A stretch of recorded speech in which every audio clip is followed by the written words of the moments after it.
boa tarde, boa noite. A nossa videoaula de hoje é sobre angiospermas. Falaremos sobre suas principais características e principalmente sobre o seu ciclo reprodutivo. Beleza? Então, bora para a nossa aula. As angiospermas, como a gente já tínhamos citado nas nossas aulas anteriores, elas são vasculares, ou seja, apresentam os vasos condutores de seiva, assim como as gimnospermas e assim também como as pteridófitas, apresentam raízes verdadeiras, caules verdadeiros, folhas verdadeiras e sementes como as gimnospermas. Porém, as angiospermas agora, elas apresentam também flores e frutos. Esses são os dois ganhos evolutivos deste filo. Também não necessitam de água para que ocorra a fecundação, bem como nós havíamos visto nas gimnospermas. Por quê? Porque elas vão possuir o tubo polínico, que vai levar o gameta especificamente masculino até o gameta feminino. As angiospermas desenvolveram as flores que produzem o néctar, que é uma solução açucarada que atrai animais. As angiospermas são o filo de plantas que se adaptou paralelamente ao processo evolutivo dos animais. E elas criaram mecanismos de dispersão da semente, de dispersão do pólen, atrativos para esses animais, né?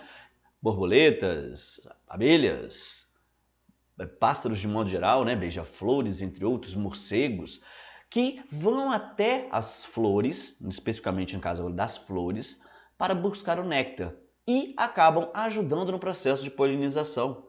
Então, as angiospermas evoluíram paralelamente ao grupo de animais. Algumas angiospermas evoluíram tão intrinsecamente com o grupo dos animais que elas produzem um feromônio similar, às vezes, o de vespas, a de abelhas, para atrair e o zangão tentar copular com a flor para fecundar, facilitar o processo de polinização, atraindo esses insetos. Então observe que o processo de evolução das angiospermas é muito intrínseco com o processo evolutivo dos animais. Da união dos gametas, assim como ocorre nas gimnospermas, ocorre a formação da semente também aqui nas angiospermas. Então isso tem que ficar na cabeça de vocês. A gente vai mostrar como que esse processo acontece dentro em breve, tá?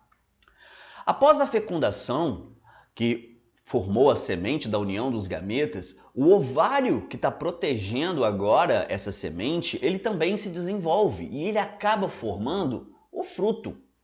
Uma coisa que vocês têm que desvincular da cabeça é que nem todo fruto é comestível. A gente fala de frutos, meus alunos lá instantaneamente já focam assim numa maçã, já foca numa pera, num pêssego, num abacate, mas não, cara.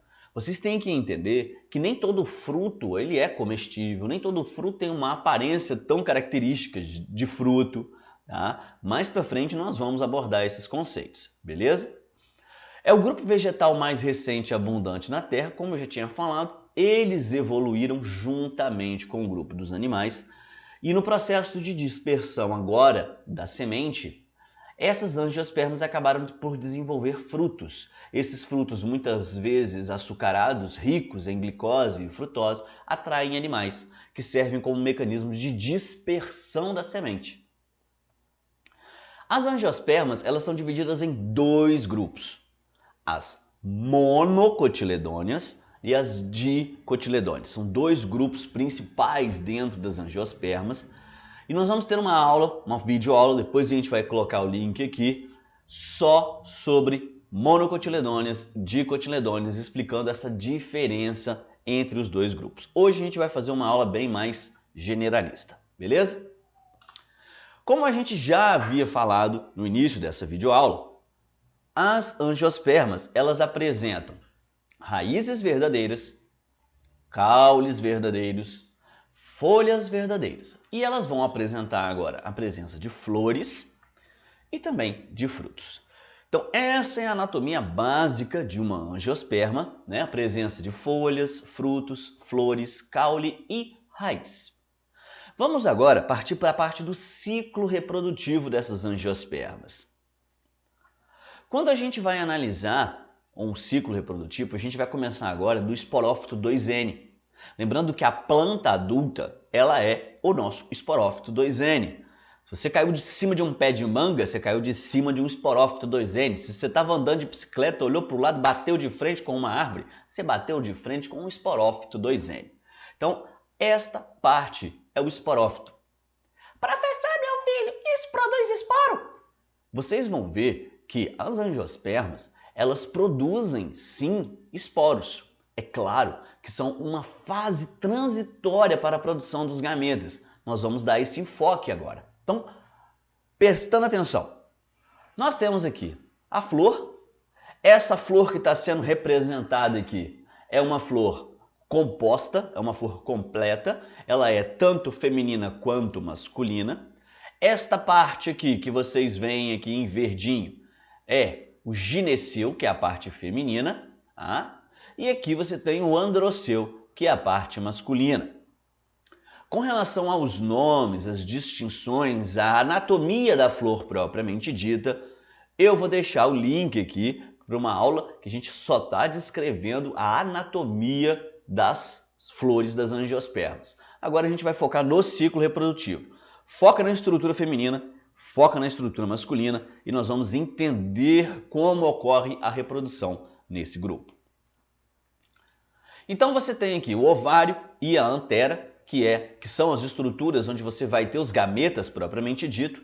Apesar de toda a estrutura ele ser o gineceu, o ovário é essa estruturazinha aqui onde guardam-se os óvulos. E a antera é essa estrutura aqui que vai produzir o pólen. Mas antes disso, vamos focar dentro da estrutura. O que acontece? Cada coisinha daquela ali é um esporo grande, chamado de megásporo, tá? Que era antigamente chamado de megaesporo, que era um esporo muito grande, daí o nome deu origem ao megásporo. Então o megásporo nada mais é do que um esporo 2N feminino.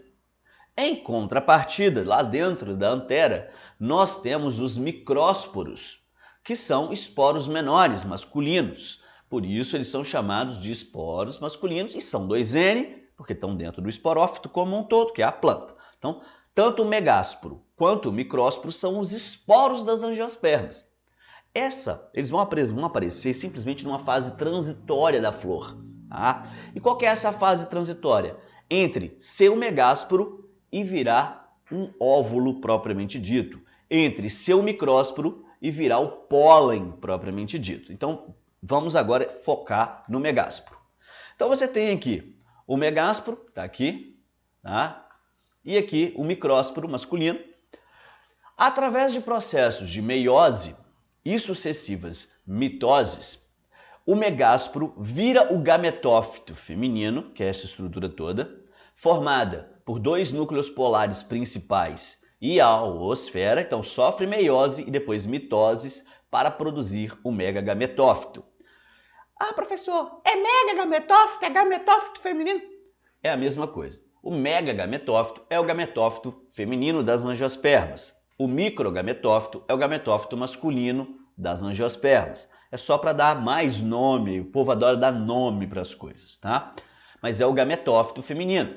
E nesse gametófito nós vamos focar aqui principalmente nesses dois núcleos, chamados de núcleos polares, e no que mais me interessa de todos aqui é a oosfera, que é o gameta realmente das angiospermas. Quando a gente vai analisar aqui o micrósporo, tá? Que deu origem ao microgametófito, que é o gametófito masculino, lembra que sofreu meiose. Então era 2N, passou para CN e depois mitoses sucessivas formaram estruturas todas N aqui e também aqui. Então o microgametófito, que é o pólen, também é N, tá bom? E aí o que vai acontecer? Esse pólen, no caso das angiospermas, ele é transportado preferencialmente pelos polinizadores, que são as abelhas, as aves, alguns mamíferos, que levam um grão de pólen até a estrutura feminina. Quando esse grão de pólen cair sobre a estrutura feminina, ele vai então começar a produção de uma coisinha chamada de tubo polínico. Então, dá uma olhada aqui, o tubo polínico ele vai crescendo e levando junto com ele os núcleos espermáticos. Quem são os núcleos espermáticos? São os gametas realmente das angiospermas, o gameta masculino das angiospermas. Então ele vai perfurando isso daqui até chegar no óvulo. Quando ele chegar, o processo de fecundação vai se iniciar, é o que nós vamos mostrar agora. Mas uma coisa que eu quero que vocês entendam é que num ovário cheio de óvulos, aqui você tem vários óvulos, cada óvulo desse fecundado dará origem a uma semente. Então, você precisa de 1 grão de pólen para cada estrutura dessa. Você corta uma laranja, por exemplo, e algumas partes da laranja têm semente, outras não têm. É porque na hora do processo de fecundação, alguns óvulos foram fecundados, outros não. Às vezes você encontra uma quantidade muito grande de semente, muita fecundação e assim por diante. Mas o ovário se desenvolveu dando origem ao fruto, ok? Então agora o tubo polínico vai crescendo, olha aqui, ó.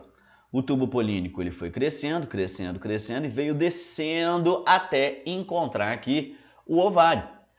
Ao chegar aqui no ovário, o processo de fecundação vai acontecer. Como que ele acontece?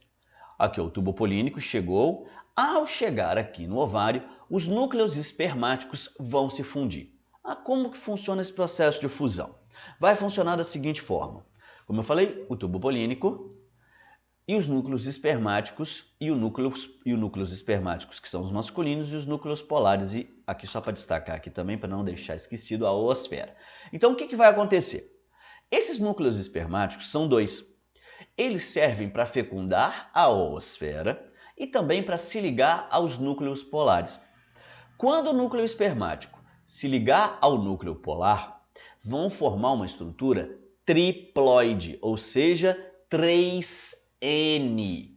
Triploide. Por quê? Você tem 2 núcleos, cada um N, com mais um N. Então, 2 com mais 1, 3. Então, triploide. Aí essa estrutura triploide aqui vai dar origem ao endosperma da semente. A gente vai chegar lá. O outro núcleo espermático ele vai se ligar à oosfera, formando o nosso zigoto. E a fecundação irá ocorrer. Quando essa fecundação ocorrer, a semente irá começar a se desenvolver. Você tem o tegumento, você tem o endosperma e você tem aqui o embrião. Então, o que você tem aqui? Vamos lembrando aqui. Esse tegumento aqui, ele veio, olha, do gametófito. Olha que doideira. Esse tegumento está vindo do gametófito. O tegumento da semente vem do gametófito. O endosperma veio da fecundação dos núcleos polares com o núcleo espermático. Vai formar a parte que nutre a semente. E aqui o nosso embrião. Então, só para lembrar, a casca ela é 2N, porque ela veio do gametófito. O endosperma é 3N, porque ele veio do processo de junção dos núcleos mais o núcleo espermático. E por último, mas não menos importante, o nosso embrião, que é formado da junção do núcleo espermático masculino com a oosfera e forma então o nosso gameta. Uma coisa que vocês precisam entender agora é que neste ciclo reprodutivo, a semente está ali dentro do ovário. E o ovário em si, que é essa estrutura aqui como um todo, ela irá formar quem? O fruto. E a semente está lá dentro, cara. Então, o que forma o fruto propriamente dito? O ovário da flor. O ovário da flor vai formar o fruto. O fruto contém a semente. Então, lá na verdade, quando você fala de um fruto, é um ovário desenvolvido. Para todas as plantas, professor? Não. Na nossa aula de anatomia das angiospermas, de flor e fruto, semente, a gente vai ter uma para cada um, vocês vão ver que as estruturas, nem sempre que a gente chama de fruta especificamente, é o fruto propriamente dito. Tá? A gente vai falar sobre isso, né? Tipo o caju. O que a gente come do caju é um talo, é um pedúnculo, é um talo. O fruto propriamente dito, ele está lá na frente contendo a semente lá dentro. Então assim, você vê que são coisas que depois a gente vai abordar isso melhor numa aula própria para isso, beleza? E essa semente, ela irá germinar. Assim que ela germinar, o embriãozinho começa a se desenvolver E o endosperma nutre este embrião durante o processo de germinação. Então, o endosperma ele vai funcionar como uma reserva nutritiva nos primeiros dias dessa plantinha jovem, beleza? Então, revendo o ciclo aqui das angiospermas, nós temos aqui o pistilo, que é a estrutura feminina, nós temos o estame, que é a estrutura masculina, que produz o pólen, que é o gametófito masculino, né, o microgametófito, vai ser levado pelos polinizadores até a estrutura feminina. E esse pólen irá produzir o tubo polínico. Olha aqui, ó, 1, 2, cada um vai fecundar um diferente, tá? Esse tubo polínico, ele vai levar os núcleos espermáticos até o ovário. Ao chegar nesse, olha, o tubo polínico, ao chegar no ovário, o óvulo será fecundado. Como que vai ser essa fecundação? Os núcleos polares e a oosfera vão se fundir aos núcleos espermáticos e vão formar, por sua vez, o embrião e o endosperma. O embrião e o endosperma. O endosperma é 3N, veio da junção dos núcleos polares mais o núcleo, as células espermáticas do pólen. E o embrião veio da oosfera mais a célula espermática. E isso tudo forma a nossa plantinha depois que ela germinar. Ok?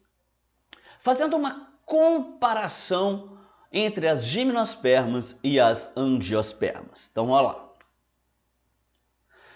As gimnospermas e as angiospermas são plantas vasculares, ambas são vasculares, possuem ambas raiz, caule, folhas e sementes. Essas características são comuns às duas. Ambas não necessitam de água para que ocorra a fecundação, uma vez que produzem o tubo polínico. O gameta não é flagelado e é transportado dentro do gão de pólen.